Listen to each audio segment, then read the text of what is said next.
Katipang Hataw, Parañaque, amin pong bibigyan daan ang mga aksyon ni Mayor June Bernabe kasama po ang susunod sa kanyang yapa, si Councilor Benjo Bernabe. Ang dating asina na nakikita ninyo sa bahagi ng Parañaque City, aba ngayon po ay pagtitirahan na ng 1,500 families sa tulong-tulong po ng lokal na pamahalaan at ang Rotary Club Parañaque City. At ang kabuuan ay aming ihahatid sa inyo ng ating action man, Mayor June Bernabe. Okay, siyempre nagpapasalamat sa kanila dahil kanila po inadapt yung proyekto natin para makatulong sila sa mga nakatira sa tabing ilog sa itong malaking blessing sa amin ng mga taga Parañaque. Napakaganda kasi napakalaki ng investment na gagawin namin tapos tumuporta sila kaya makikita mo yung success mukhang nandun na. Asinan pa lang. Ngayon natambakan na, magga-groundbreaking tayo. Kasama natin si Kapitan Mel De Leon. 20 muna ang aming uunahin para meron kaming model. Para yung mga donors tuloy-tuloy na magbigay ng kanilang donasyon. 1,500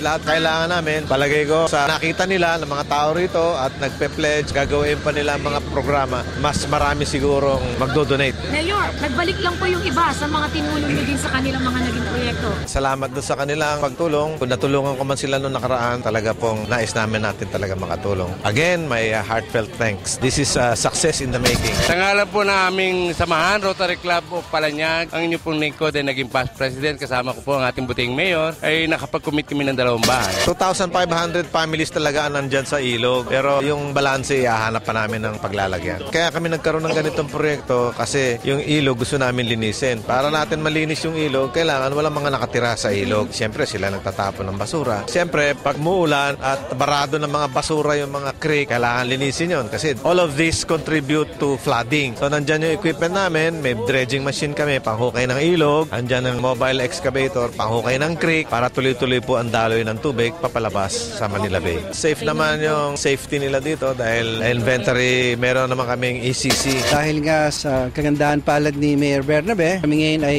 nakikisa sa kanya sa pagtayo ng mga 1,500 bahay para sa mga nakatira sa Parañaque River. Sa 5 taon, makakuha kami ng mga donasyon at saka suporta para maitayo yung mga bahay na yon. This project is really a project of my dreams. My commitment will be that, as usual, that I will install a clinic here, schools, then the kindergarten, of course, so that we have an education system here as well. My big dream is to have a hospital here. And I'm so very happy that June Bernabe is really all out for this. And with my brother Sid here, I tell you, we have been doing this together for so many years and we will continue until retirement. But I think it will never come. Hataw pa, Parañaque! Parañaque! Ito'y napakalaki na trabaho na gagawin dito pero ito'y para sa ating mga kapatid na may hihirap. Ito'y God-inspired kung magtulong-tulong lahat ang ating mga kasama sa Rotary, ang local government na pinapangunahan ni Mayor Bernabe. Ang ating may hihirap ay mabibigyan ng magandang kinabukasan. Ito ay pwede na natin sabing dream come true. Sa tulong ng ating buting mayor, ng mga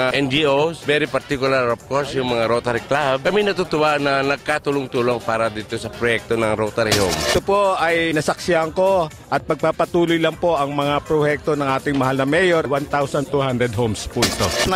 Sa katuparan na po yung matagal na balak ng Save Parañaque River Foundation. Ito po ay bunga ng mahigit sa 10 taon pagsama-sama ng mga grupo makapagbigay ng mga mahabang buhay na solusyon sa ating problema sa pabahay. Nagpapasalamat po kami ng malaki kay Mayor June bilang kasama po namin sa club, Rotary Club of Parañaque, sa pagbigay po nitong 4.5 hectares na paglalagakan po ng 2,500 na kabahayan. Swerte po ang Parañaque dahil dito nalagay.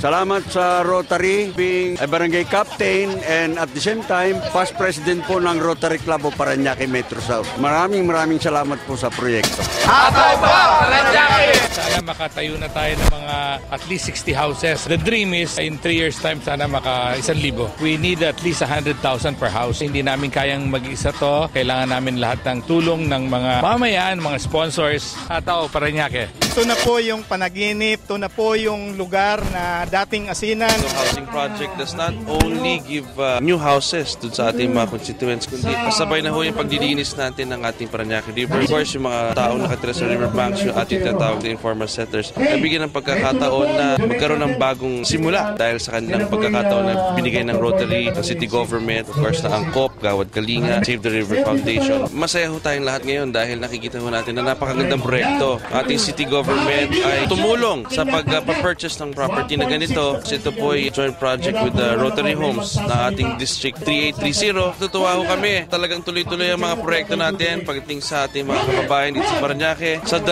taon at kalahati na natitira po ng aking ama, talagang hataw pa rin ang kanyang mga proyekto. Ang kanilang commitment ay 1,500 homes na magtutulungan ang ating city government at iba-ibang mga NGOs dito sa ating lungsod. Ito po ay continuous program ng aking ama. Kanyang priority, kanya pong legacy na iniiwan. Mga kaibigan, ang susunod sa yapak ni Mayor June Bernabe, ang kanyang anak, Councilor Benjo Bernabe. Hataw pa, Parañaque. Pamumuno ni Mayor June Bernabe, kumuha at bumili ng 4.2 hectares of property para sa kanila. Ang pruweba sa kanilang kaganahan, from sa original 16 houses, sa ngayon po 38 na ang mga pabahay na ipinapangako ng ating mga pledgers. May awa ang Diyos at tayo papalarin, Rose. Baka within this morning, we might have more than 50 houses on top of the 1.8 million na hawak-hawak po ng foundation na. Hataw pa rin niya. Masaya kami, nagpapasalamat kami kay Mayor June Bernabe at sa aming barangay captain si Mil De Leon na kami ang first priority dito sa Dahlia Riverside. Maraming salamat sa lahat nga nag-donate sa kay Mayor Bernabe. Ilipat kami sa magandang mga bahay. Nag-pledge na ako kanina ng 2 houses as far as this year is concerned. The following year, until that time when I become District Governor of Rotary District 3830, we'll be able to hit the target of 1,500 homes. This was all started by Mayor Bernabe and Rotary District immediate past District Governor Sid Garcia. And he envisioned this to be a 5 years project. That's one way for us to help do our share in alleviating poverty in this country. Hataw pa, Parañaque. Papasalamat po sa Rotary Homes Foundation sa pamumuno po ni Governor Sid Garcia at sa buong samahang Rotaryo ng 3830 dahil sa ginawa nilang tulong ngayong araw na to at gagawin pa nila sa mga susunod na araw. Kapartner ho namin dito yung GK, yung Gawad Kalinga, at yung bago ho naming grupo na kapartner ay yung pong Angkop na siya rin din yung tutulong. At nag-commit na ho sila ng on top of the 300 ibibigay ng GK na materials, another 300 po galing sa Angkop naman. Sa mga Korean nationals, mga ibang NGOs, salamat ng marami sa kanilang pagtangkilik ng ating pong programa. Ito po si Mayor June Bernabe na nagsasabi na hataw pa, Parañaque. Parañaque!